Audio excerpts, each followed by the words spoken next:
Hello दोस्तों, नमस्कार। MCC classes में साथियों आपका बहुत स्वागत है। जैसा कि आप लोगों ने दोस्तों कमेंट किया है, यानी कि अपना जो पोल स्टार्ट हुआ था है ना, उसी के बारे में हम चर्चा करेंगे दोस्तों। तो जो टेलीग्राम चैनल पे हमने भेजा था उसी के आधार पर मैंने दोस्तों आपका जो पुराना पेपर है उसकी ये टेस्ट सीरीज जो कि पुराने पेपर की है वो चालू की है। अब वो किस प्रकार से चालू करना है वो मैं आपको पूरी डिटेल के साथ बताता हूँ दोस्तों, है ना।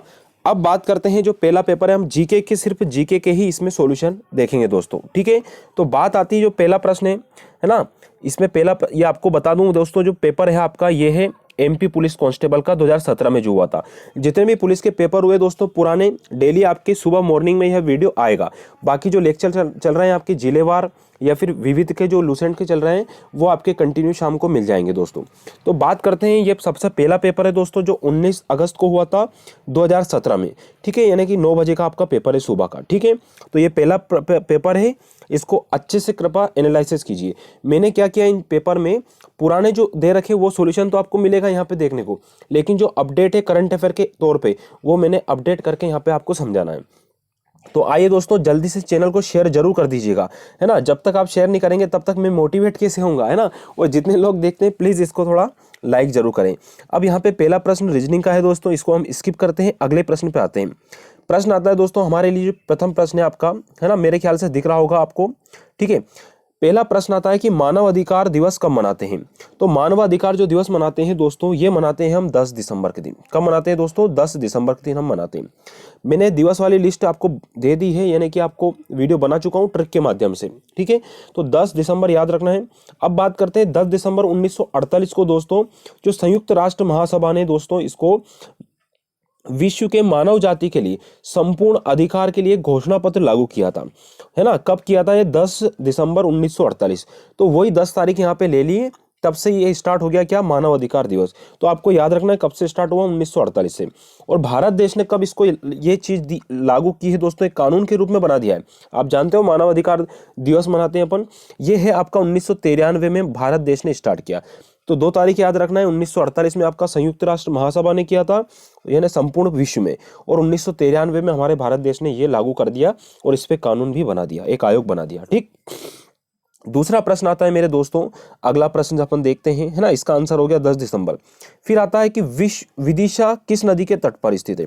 तो दोस्तों हमने विदिशा जिला जो पढ़ा था, है ना, जिलेवार जो श्रेणी चल रही है आपकी, बहुत ज्यादा इंपॉर्टेंट है ना। कुछ लोगों का कहना था सर क्या इसमें से प्रश्न आते हैं, तो हाँ भैया इसमें से प्रश्न आते हैं, ठीक है।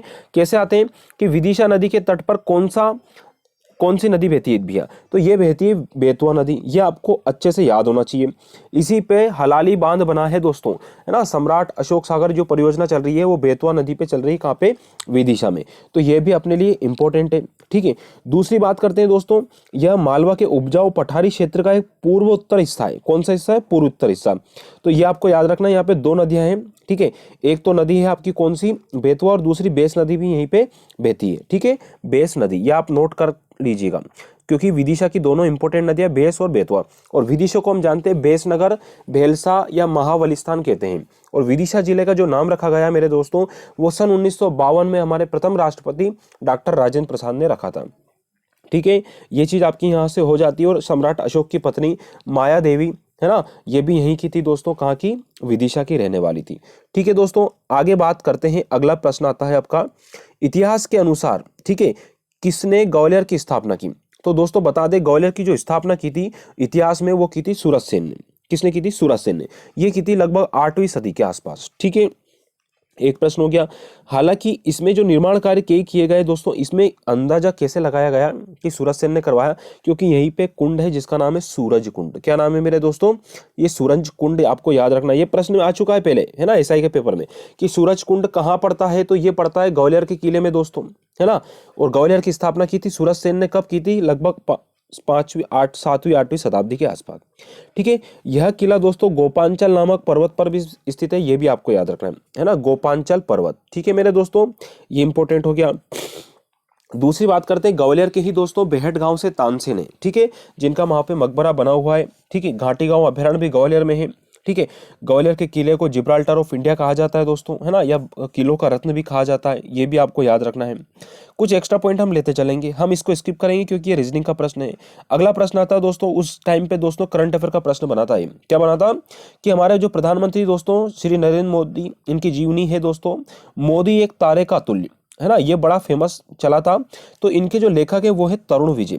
तो दोस्तों मैं कंपाइल आपको दे दूंगा, या तो वीडियो बना दूंगा या फिर टेलीग्राम चैनल पे आपको डाल दूंगा जो लेटेस्ट पुस्तकें हैं, है ना, क्योंकि करंट अफेयर का ये प्रश्न बना था उस टाइम पे, ठीक है, जो पुस्तक आई थी। तो आपकी नई पुस्तकें भी मैं बता दूंगा, पुस्तकों पे भी ध्यान रखिएगा दोस्तों, है ना, पुरानी भी पढ़ना है और नई भी पढ़ना है, ठीक है। और जानते हैं प्रधानमंत्री हमारे देश के प्रधानमंत्री दोस्तों वर्तमान में, ठीक है, इतनी चीज अपने को याद होनी चाहिए। और ये किस नंबर के हैं तो आप जानते होंगे, ये हमारे 15वें नंबर के प्रधानमंत्री है, ठीक है। चलिए अगली हमने बात करी दोस्तों, अगला जो प्रश्न आता है वो आता है हिंदुस्तान एरोनॉटिक्स लिमिटेड का मुख्यालय कहाँ है। तो जो हिंदुस्तान एरोनॉटिक्स लिमिटेड, इसका मुख्यालय दोस्तों हमारे बेंगलुरु में। कहाँ है मेरे दोस्तों, यहाँ पे बेंगलुरु कर लीजिएगा, है ना, थोड़ा मिस्टेक यहाँ पे देखो इंग्लिश में दे रखा सही यहाँ पे, ठीक है, बेंगलुरु में। कभी कभी क्या होता है दोस्तों, मैथ्स का मैंने पेपर देखा था, पुराने पेपर, कई बार क्या है गलत संख्या दे दी, तो थोड़ा इंग्लिश में भी ध्यान देना। कभी एक लगता है ना कि यार हिंदी समझ में नहीं आ रही, तो इंग्लिश पेपर भी आप देख लीजिएगा, ठीक है। तो ये हो गया दोस्तों बेंगलुरु। बेंगलुरु किसकी राजधानी है आप जानते हो दोस्तों, हमारे कर्नाटक की राजधानी। और यहाँ के जो वो आपके मुख्यमंत्री है वो कौन है दोस्तों, तो आप जानते होंगे वो है हमारे वजुभाई वाला, ठीक है। इतनी चीज यहाँ पे कंप्लीट होती है। अगर राज्यपाल की बात की जाए तो दोस्तों राज्यपाल भी अपने को साथ साथ देख लेना है, लेकिन इससे पहले हम बात करेंगे कर्नाटक जो है, कर्नाटक हाईकोर्ट है, उसके जो मुख्य न्यायाधीश है दोस्तों वो अभय श्रीनिवास ओका है। तो इतनी चीज आपको याद रखना है। अब मैं आपको बता दूं यहाँ के मुख्यमंत्री आपको वो है वजुभाई वाला, और यहाँ के राज्यपाल है BS येदुरप्पा। सॉरी, वजुभाई वाला यहाँ के राज्यपाल है और जो मुख्यमंत्री वो है BS येदुरप्पा, ठीक है। राजधानी यहाँ की बेंगलुरु है, ठीक है। और हमने आपके हाई कोर्ट बता दिया दोस्तों जो बेंगलुरु में लगता है ना, कर्नाटक का अभय श्रीनिवास ओका यहाँ के मुख्य न्यायाधीश है। अगली हम चर्चा करते हैं दोस्तों, अगला प्रश्न आता है भारत में कुल कितने केंद्र शासित प्रदेश हैं। तो दोस्तों वर्तमान में भारत के 8 केंद्र शासित प्रदेश है। कौन कौन से मैं बता देता हूँ। पहला आता है दोस्तों अपन जानते हैं जम्मू कश्मीर, ठीक है, वहीं पे आपका लद्दाख मिल जाएगा, ठीक है। उसके नीचे आपको चंडीगढ़ मिलेगा, हमारा नई दिल्ली मिलेगा, ठीक है। फिर आता है दोस्तों अंडमान एंड निकोबार द्वीप समूह, ठीक है, लक्षद्वीप आ गया आपका, पुडुचेरी आ गया, और साथ में अब बचा देखो 1 2 3 4 5 6 7 हो गए, 8 बता रहा हूँ दोस्तों, दमन एवं दीव। ये आपको याद रखना है दोस्तों, है ना। पूरा नाम क्या है, दादर और नगर हवेली एवं दमन दीव। ये पूरा एक हो गया है, ठीक है। 26 जनवरी 2020 को ये एक हो चुका है।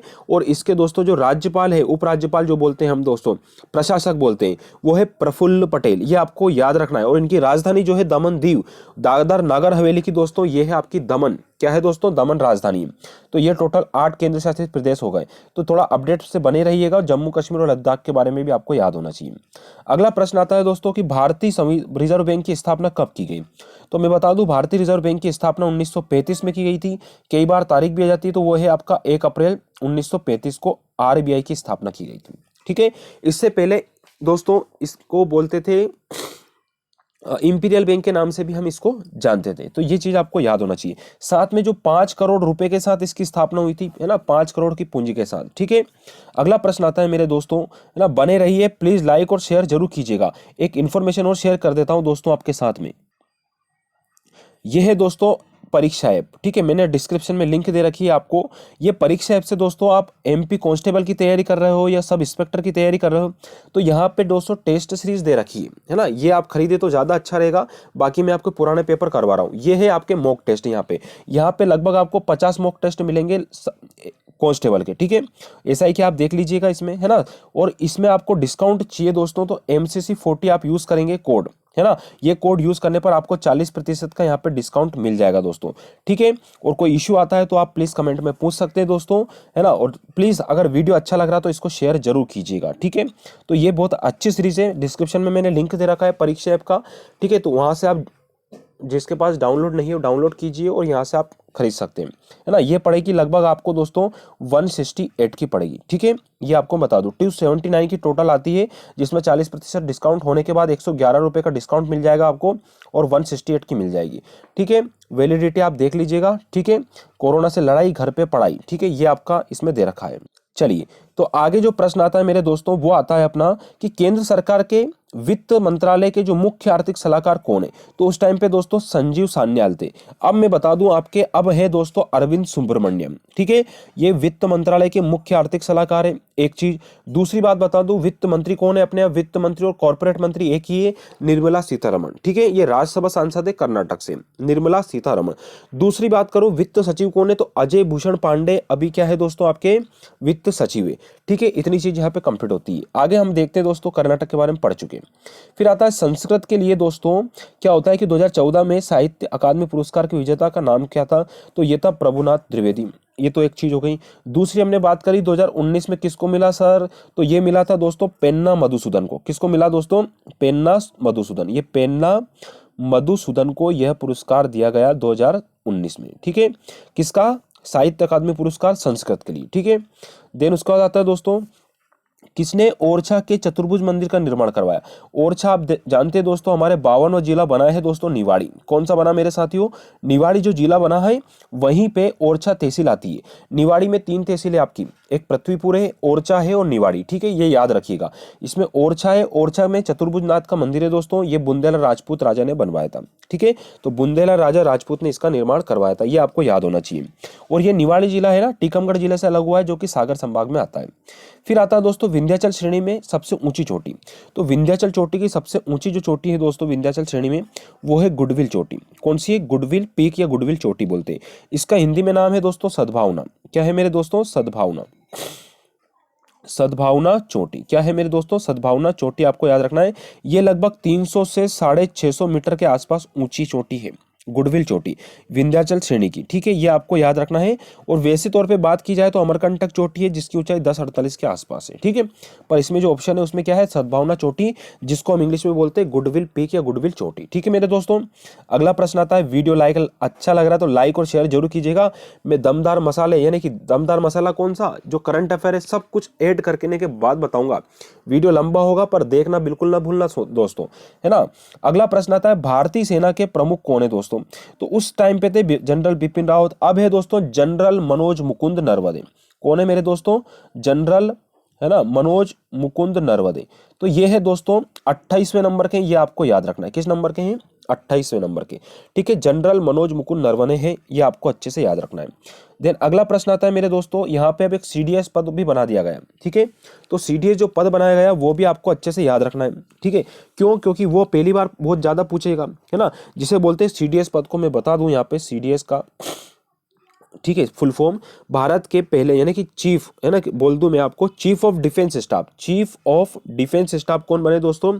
ये बने बिपिन रावत। कौन बने दोस्तों? बिपिन रावत बने, जो कि उस टाइम पे भारतीय सेना के प्रमुख थे। ठीक है, यानी तीनों सेनाओं का जो कंबाइन वो एक बना दिया गया, वो है आपके बिपिन रावत। ठीक है मेरे दोस्तों, अगला प्रश्न आता है, ये आपको देख लेना है दोस्तों। ये रीजनिंग कुछ प्रश्न आ गए, मैं स्किप करूंगा इन चीजों को, है ना, कोशिश करेंगे इन चीजों को भी आपके साथ हल करें। ठीक है, अब मैं बात करता हूं, अगला प्रश्न आता है वेरी इंपॉर्टेंट उस समय का करंट अफेयर, यानी कि करंट अफेयर के प्रश्न आते हैं। ठीक है, तो अभी भी आएंगे प्रश्न है, केंद्रीय पर्यावरण वन एवं जलवायु परिवर्तन मंत्रालय के क्लाइमेट स्मार्ट विलेज प्रोजेक्ट में मध्य प्रदेश के कितने गांव शामिल किए गए? तो मध्य प्रदेश के टोटल 60 यानी 60 गांव शामिल किए गए थे। यानी कि ये तो आपका 2018 में होने वाली घटना थी, लेकिन पहले ही पूछ ली गई क्योंकि इसकी घोषणा पहले ही कर दी गई थी।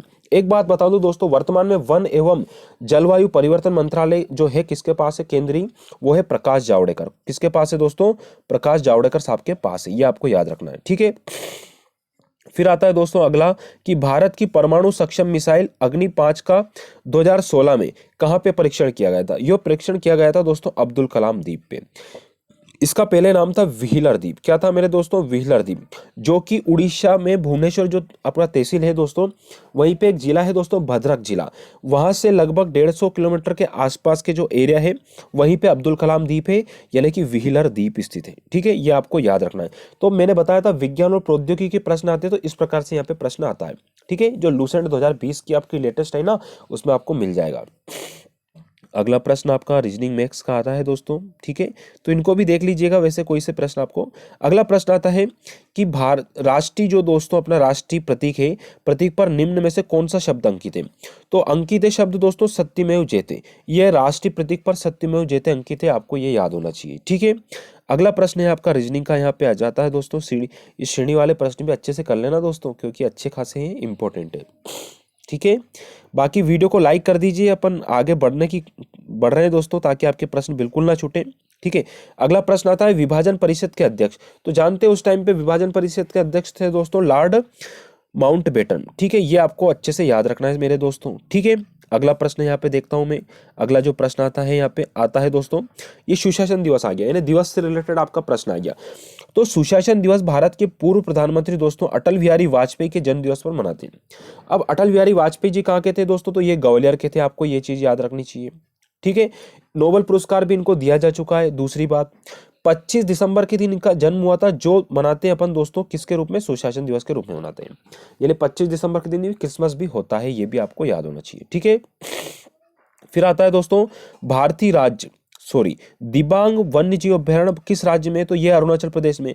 तो दिबांग घाटी प्रसिद्ध है दोस्तों, वन्य जीव अभ्यारण्य कहाँ पे आपका? तो ये है आपका अरुणाचल प्रदेश में स्थित है, ठीक है। फिर आपका दोस्तों लास्ट प्रश्न आता है जो कि आपके जीके का है, यहाँ पे समाप्त हो जाएगा। प्रश्न आता है कि 1983 में जिस राष्ट्रीय पार्क को टाइगर रिजर्व घोषित किया गया था, वह कौन सा रिजर्व है? तो दोस्तों यह है पेंच राष्ट्रीय उद्यान। अब समझना, पूरी कहानी बता रहा हूं इसका।